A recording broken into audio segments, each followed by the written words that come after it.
सत्यार प्रकाश के बारे में हम भी सुना करते थे कि इन्होंने वेदों को ही सरल करके इसमें लिखा है, उसका ज्ञान है।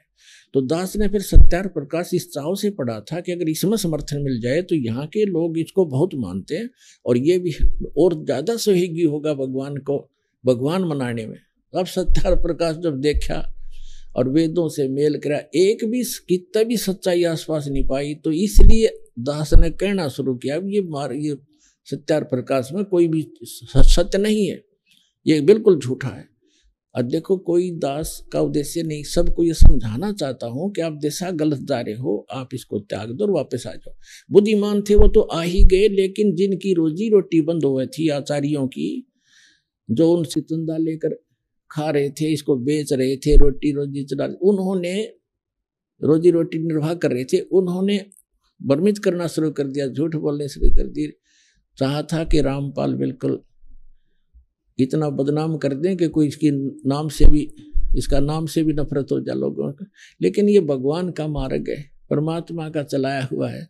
600 वर्ष पहले परमात्मा आए थे, उनके साथ भी ऐसे जुल्म किए थे हमारे धर्म गुरुओं ने, लेकिन तब भी उसका कुछ नहीं बिगाड़ पाए। लेकिन इतनी कमी रहेगी कि उसमें शिक्षित नहीं थे हम शिक्षित ना थे, इसलिए भगवान यही ज्ञान सुनाया करते जो दास आपको आज सुना रहा है।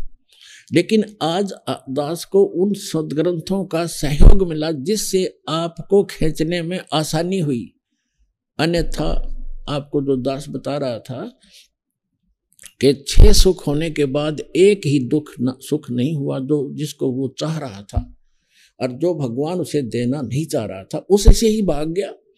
अब आप के बारे में परमात्मा ने कहा कि ज्ञान संपूर्ण हुआ नहीं और हृदय नहीं सदावे, और देखा देखी भक्ति का रंग नहीं ठहरावे। अब ज्ञान संपूर्ण दिया है परमात्मा ने, आपको ऐसा ज्ञान कर दिया आप यहां से हिल नहीं सकते।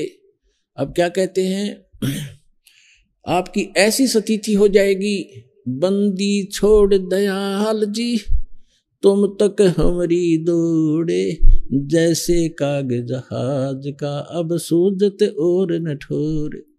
समुद्र के अंदर काग बैठ कर चले जाते हैं जहाज के ऊपर, सैकड़ों 200 किलोमीटर जाने के बाद जहाज के चालक पहले समय में ये निरीक्षण किया करते थे कि कहीं तुम्हारा दिशा सूचक डिस्टर्ब तो नहीं हो गया किसी चुंबकीय चट्टान के कारण। उसको उनका एक तरीका था, कौवे के अंदर एक ऐसी विद्या दी है भगवान ने कि वो शाम के समय बैठ जाता था उस पे जहाज पे, क्योंकि खाना खाने के लिए अतिथि बैठ जाते थे, टुकड़ा डाल देते थे, तो वो इस लालच में चला जाता, रात को हो जाती, तो सुबह जब होता तो चालक, समुद्री जहाज के चालक अपना दिशा सूचक की जांच ऐसे करते थे, उस कौवे को विवश कर देते थे पत्थर मार मार के उड़ने के, तो वो उड़कर उसी दिशा में चलता था जिस दिशा से वो आए थे।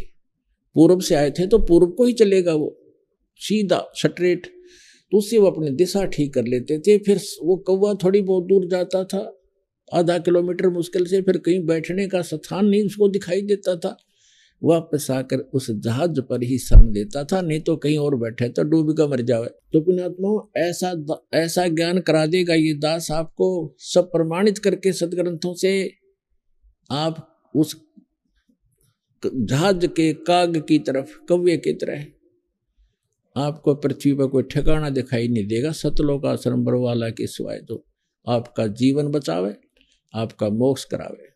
तो पुण्यात्माओं, ये आज जो सत्संग प्रारंभ हुआ है परमात्मा के प्रगट दिवस के उपलक्ष्य में, तो आज आपको केवल सतयुग में परमात्मा आए, ये चारों युगों में आते हैं। हमारे सदग्रंथ बताते हैं कि भगवान ऐसी लीला करता है, चारों युग में संत पुकारे, कूक को हम हेल रे, हीरे माणिक मोती बरसे, ये जग चुगता ढेल रे। सतयुग में सत सुकृत कह टेरा, त्रेता नाम मुनींदर मेरा, द्वापर में करुणा में कहाया, कलयुग नाम कबीर धराया। बोलो सतगुरुदेव।